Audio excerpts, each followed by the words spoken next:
पास मसवदवाद हम पास कहते हैं जाल को। मछली कहीं में फंसती है जाल में, पाश जाल को कहते हैं। जीवात्मा कहता है हे वरुण, पास का स्वामी कौन है? वरुण, जो पासों को जकड़ता है।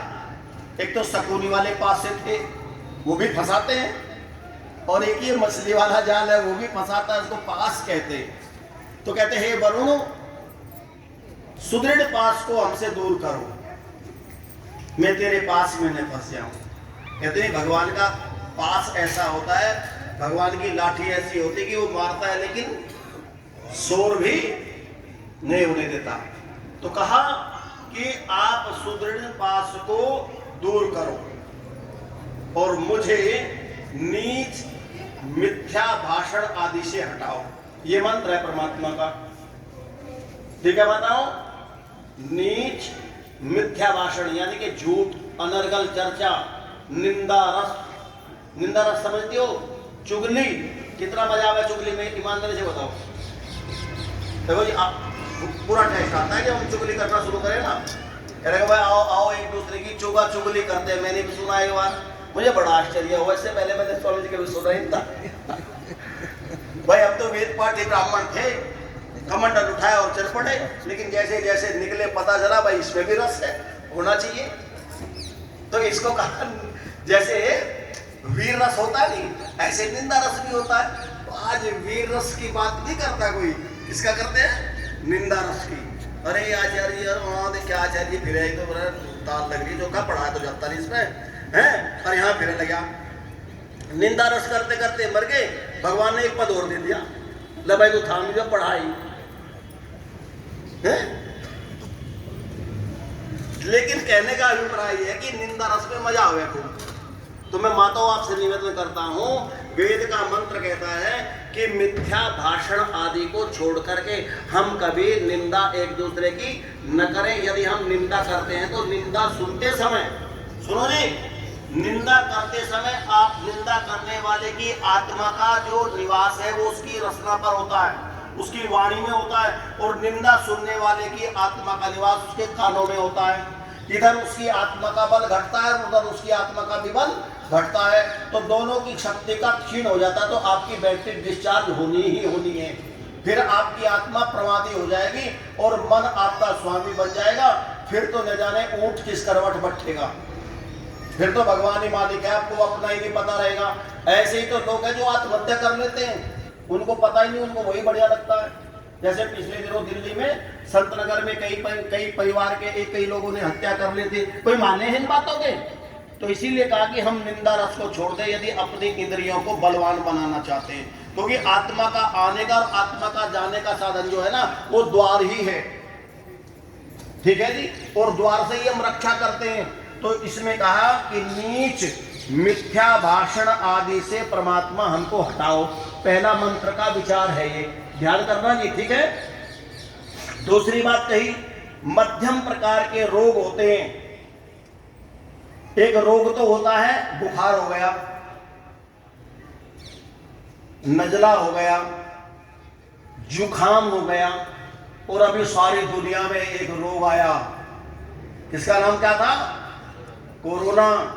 बोले कि ऐसा खाली हो जाओ, करो ना, कुछ ना करो, घर में बैठ जाओ। करा किसने कुछ? सब धंधा खत्म सारी दुनिया का। पूज्य पाद ब्रह्मचारी जी महाराज ने सन 62 में उसकी व्याख्या की थी कि ऐसा रोग आएगा जिस व्यक्ति को दुनिया के बहुत से लोग ढोंगी और वो बताते हैं पाखंडी, उस व्यक्ति ने सन 62 में घोषणा की थी कि आने वाला समय ऐसा होगा जो मानव से दूर हो जाएगा। अगर मानव के साथ चला गया तो भय लगता था, भय का वातावरण बन गया। किसने बनाया? वातावरण मानव ने बनाया। तो मेरा कहने का अभिप्राय है उस ऋषि के द्वारा जो अपने जीवन को उस प्रकार से निकाल करके चले गए, जिनको न राग था, किसी प्रकार की न आसक्ति थी, न मोह था, वो ऐसा वेद का ज्ञान दे करके चले गए पूज्य पाद गुरुदेव ब्रह्मचारी कृष्णदत्त जी महाराज। और युग प्रवर्तक महर्षि स्वामी देव दयानंद की इस यज्ञ व्यवस्था को यदि किसी ने बढ़ाया है, उसके बाद में तो पूज्यपाद गुरुदेव ब्रह्मचारी कृष्णदत्त जी महाराज ने ऋषि के काम को करने का काम किया या नहीं किया? कितने बड़े बड़े यज्ञों का प्रचार प्रसार किया। 50 साल की आयु के लिए आए थे, 50 साल की आयु में ही चले गए, ये घोषणा सिद्ध हुई। और आने वाला समय भी वही होगा। अब तो इंजेक्शन भी आ गया, इंजेक्शन तो लग गया, नहीं लग गया? कई लोग इंजेक्शन लगने वाले कहते हैं यार इंजेक्शन तो लग गया, लेकिन फिर भी हो गया। मैंने कहा होगा ये तो, थोड़ा ठिकाने आ जाओ। महर्षि स्वामी देव दयानंद ने जावित्री का जिक्र संस्कार विधि में सामग्री में किया है। मिलाता है क्या कोई एक आध रणवीर स्वामी जी जैसे जिसको पता है उसने मिला ली, अन्यथा कह रहा रमन करना तो थोड़ी सी दे दी। पंडितों के कपड़े रमन की सामग्री, जितनी रद्दी उतना बढ़िया। दुकानदार भी पूछे जाते ही देने की खातर चाहिए जी पहनने के, उनको पंडित को देने। स्वामी जी भी आ रहे हैं खातर को चादर को तो पहले ही रद्दी दिखावे तो काम बढ़ेगा। तो यदि जावित्री और जायफल अग्नि में जलाते हैं तो कोरोना का जो वायरस है ना, फेफड़े का संक्रमण दूर होता है। ऋषि दयानंद ने संस्कार विधि में आज से लगभग 150 साल पहले कम से कम लिखा था, आप देख लिए। लेकिन उनकी सुनता कौन है? इसीलिए भैया मैंने संस्कार विधि की कल भी चर्चा की थी। यदि जीवन को जीना चाहते हो तो संस्कार विधि को पढ़ लो तो पता चलेगा। तो ये तुम ऋषि का काम कर रहे हो, तो वेद का मंत्र कहता है कि कई प्रकार के रोग होते हैं, जैसे बुखार है, कोरोना आ गया है, जुकाम है, कैंसर है, टीबी है, आदि आदि। और एक मध्यम प्रकार का रोग होता है, मध्यम प्रकार का रोग वो होता है कौन सा रोग? द्वेष। कहीं आचार्य जी बैठे ये सोच रहे यार इन्होंने अपनी शुरू कर दी, क्यों खत्म नहीं कर रहा? ये द्वेष हो गया। नो यार इसका इसमें गाड़ी भी ले ली, तो दीक्षेंद्र महात्मा मांगा दे रहे स्वामी जी के साथ गए, इसके ताल बैठेगी, ये द्वेष हो गया। ये सोचते हैं हम लोग, मैं बड़ी साधारण भाषा में बता रहा हूँ, आपस के अंदर इतना द्वेष फैला हो। ये मध्यम प्रकार का रोग होता है, और रोग में व्यक्ति कभी शक्तिशाली नहीं होता। तो इसीलिए यदि आप स्वस्थ होना चाहते हो तो भगवान का ये वेद मंत्र कहता है कि मुझे मध्यम प्रकार के रोग द्वेष आदि को ढीला कर दो।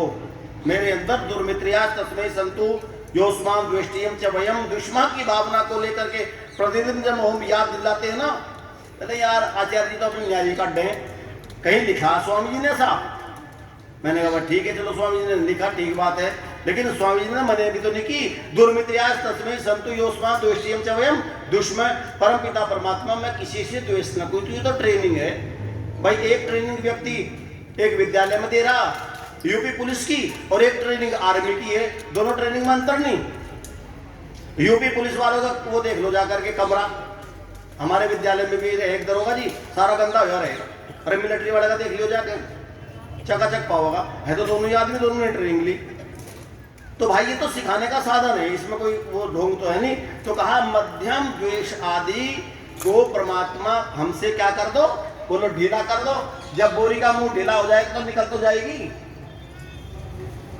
तो फिर क्या कहा कि उसके बाद आदरणीय, उसके बाद हम लोग आपके सत्य आचरण रूपी व्रत को धारण कर, आपके सत्य रूप आचरण को धारण कर, उसके बाद, इसके बाद जब द्वेष आदि को हम छोड़ देंगे, जब तक द्वेष रहेगा तब तक हमारे अंदर सत्य नहीं आएगा। क्योंकि दोनों की जगह एक है भाई। कमंडल में दूध है और पानी भरने लगो, आ जाएगा क्या? या तो दूध खाली करना पड़ेगा या पानी खाली करना पड़ेगा, तब दूसरी चीज आएगी। तो कहा उसके बाद हम आपके सत्य के आचरण रूपी व्रत को धारण करके पाप कर्मों से अलग रहकर अखंड आनंद वाले मोक्ष को प्राप्त हो जाएं। ये परमात्मा से प्रार्थना की, हे सर्वश्रेष्ठ अविनाशी परमेश्वर, आप मोक्षदाता हैं। जब मैं द्वेष आदि को ढीला कर दूंगा तो मोक्ष की प्रथम पगडंडी का मार्ग मुझे दिग्दर्शन होने लगेगा। मोक्ष की कितनी पगडंडी है भाई, ये हमारे वकील साहब जरूर जानते होंगे।